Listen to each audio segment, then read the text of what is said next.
Notre invité aujourd'hui est le cardinal Fridolin Ambongo, c'est l'archevêque de Kinshasa. Il fait partie du C9, ce conseil des cardinaux les plus proches du pape. François, merci beaucoup d'être avec nous. Merci. Alors je vais rappeler ce que vous aviez déclaré lors de la messe pascale il y a quelques mois, fin mars. Vous aviez dit ceci. Nous savons très bien que notre pays, la RDC, est aujourd'hui un pays en agonie, un grand malade dans un état comateux.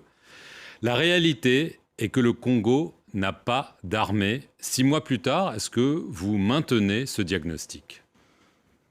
Mais c'est la réalité que nous vivons et nous le sentons de l'intérieur quand nous sommes au Congo.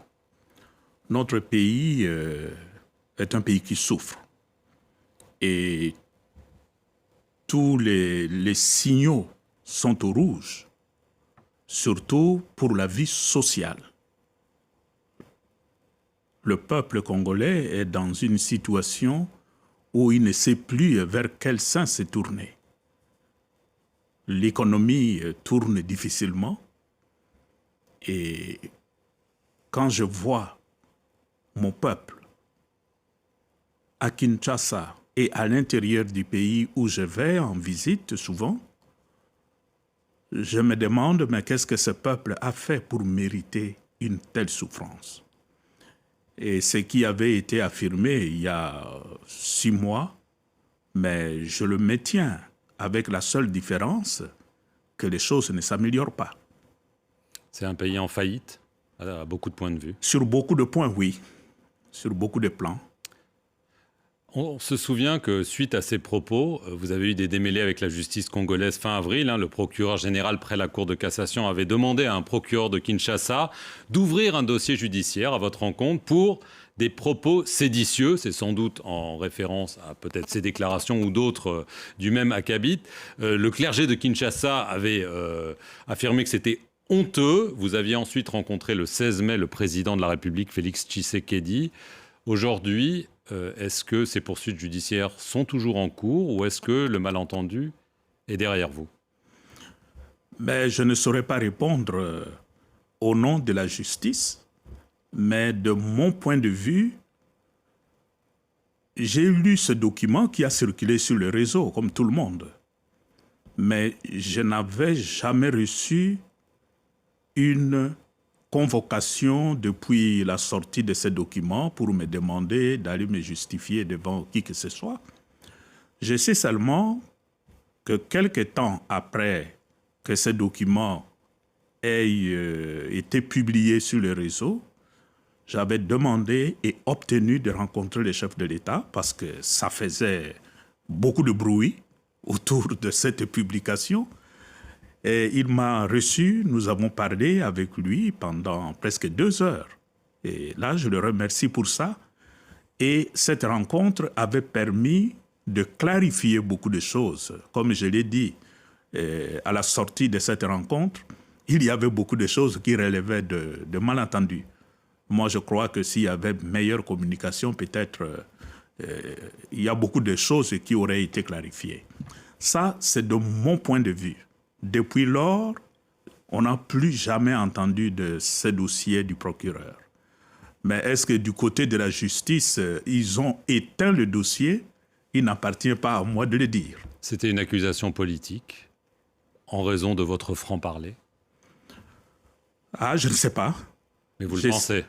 Je sais seulement qu'il n'y a pas eu un contenu concret pour un dossier de cette nature.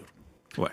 Mais est-ce que, quand vous avez vu le président Tshisekedi, c'était donc le 16 mai à Kinshasa, vous lui avez parlé de cette armée inexistante, de la mauvaise gouvernance, de la gabegie? Est-ce qu'il vous a donné des réponses en vous disant « oui, je sais » ou ignore-t-il les réalités que vous décrivez? Non, je crois que sur beaucoup de plans, nos analyses, comme les analyses du chef de l'État, se rejoignent. Lui aussi s'est plaint de certaines choses, comme nous. Et naturellement, la question c'est quelles sont les énergies qu'on peut mettre ensemble pour endiguer tous ces aspects qui tirent notre pays vers le bas. Et c'est là, justement, de cette rencontre et d'autres rencontres qui ont suivi, il y a nécessité que le peuple congolais puisse se retrouver et de conjuguer leurs efforts pour relever les grands défis qui remettent en question leur existence commune. Alors, dans une interview au Figaro, le journal français, le président Tshisekedi vous avez reproché d'avoir dit que le Congo armait les miliciens Hutus du FDLR et se faisant de vous le propagandiste du Rwanda. Qu'est-ce que vous répondez à cela?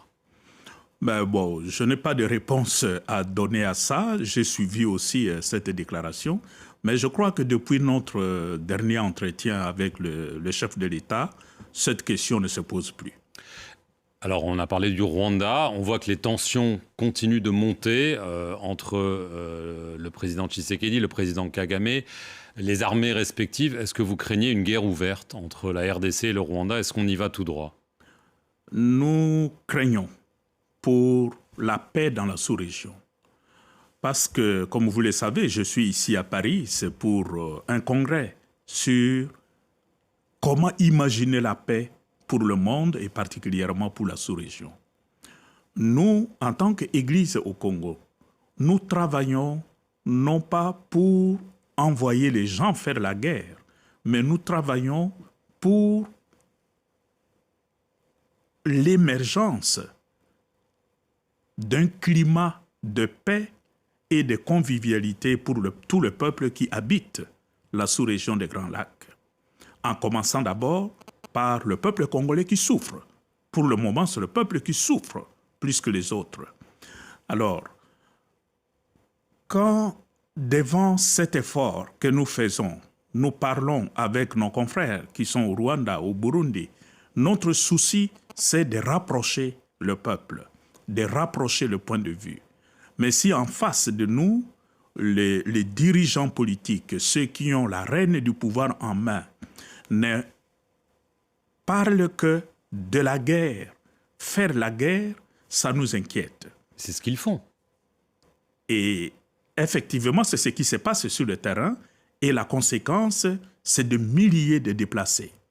C'est de milliers de morts dans la sous-région, notamment au Congo. Alors, face à une situation pareille, nous disons, la solution pour que la paix puisse revenir chez nous dans la sous-région, ce n'est pas de préparer la guerre, mais nous devons préparer la paix. Alors justement, dans l'Est, les autorités congolaises ont recours à des milices de volontaires, les Wazalendo comme on les appelle, à des groupes de sécurité occidentaux. Ça vous inquiète de voir cette prolifération de forces, y compris des forces irrégulières sur le territoire congolais? Mais tout le problème, c'est le contrôle sur tous ces groupes armés qui sont là. Que ce soit des groupes armés qui sont sous le contrôle du gouvernement ou d'autres qui ne sont pas toujours sur son contrôle. Mais le problème, ces gens ont des armes. Les armes circulent. Et ça crée une poche d'insécurité généralisée. Et nous craignons même si, sur le plan politique, le Congo et le Rwanda parviennent à un accord. Mais tout ce groupe là-bas, qui va les contrôler? Donc pour nous, c'est quand même un sujet d'inquiétude. Alors, à cela se greffe le retrait de la force de l'ONU, la MONUSCO, qui est en cours. Est-ce que c'est une bonne chose? Le gouvernement congolais dit enfin, c'est important. Le Rwanda, évidemment, le demande depuis longtemps. Est-ce que ça vous inquiète que ces casques bleus s'en aillent dans un tel contexte d'insécurité? Ce serait une erreur de précipiter le départ de la MONUSCO dans le contexte actuel.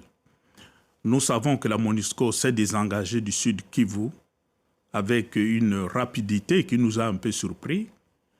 Mais le Nord Kivu et l'Ituri sont dans une situation humanitaire telle que le désengagement de la MONUSCO risquerait d'exposer de milliers de personnes qui n'auraient plus d'assistance humanitaire.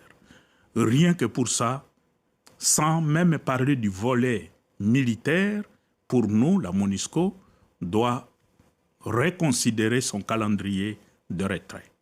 Est-ce que la communauté internationale fait assez pour la RDC? Nous avons l'impression que non. la communauté internationale pourrait faire davantage. Et la guerre qui sévit actuellement à l'est de notre pays, il suffirait, je dirais, de la part de la communauté internationale d'une vraie volonté et on mettrait fin à ces conflits que nous sommes en train de vivre depuis 30 ans. Mais je pense que la communauté internationale peut faire davantage. Dernière question, est-ce que vous pensez que les prochains mois seront décisifs pour savoir en effet si c'est la paix ou la guerre qui vont prendre le dessus? C'est vraiment le moment décisif en ce moment. Pour nous, actuellement, comme Église, nous prions et nous encourageons les dirigeants de la sous-région à prendre au sérieux le contexte actuel, qui est quand même un contexte de dialogue. Le processus qui se fait actuellement à Luanda, sous la guidance du président Lorenzo, nous appuyons, nous soutenons cet effort. Mais ça doit être un dialogue vrai, sincère, où on pose le vrai problème pour que le moment où on trouvera un accord, que ce soit vraiment une base pour un nouvel avenir pour la sous-région. Un vivre ensemble qui s'appuie sur un socle solide. Merci beaucoup, Cardinal Fridolin Ambongo, d'être venu sur le plateau de France 24 répondre à nos questions. Et merci à vous d'avoir regardé cette émission sur nos antennes.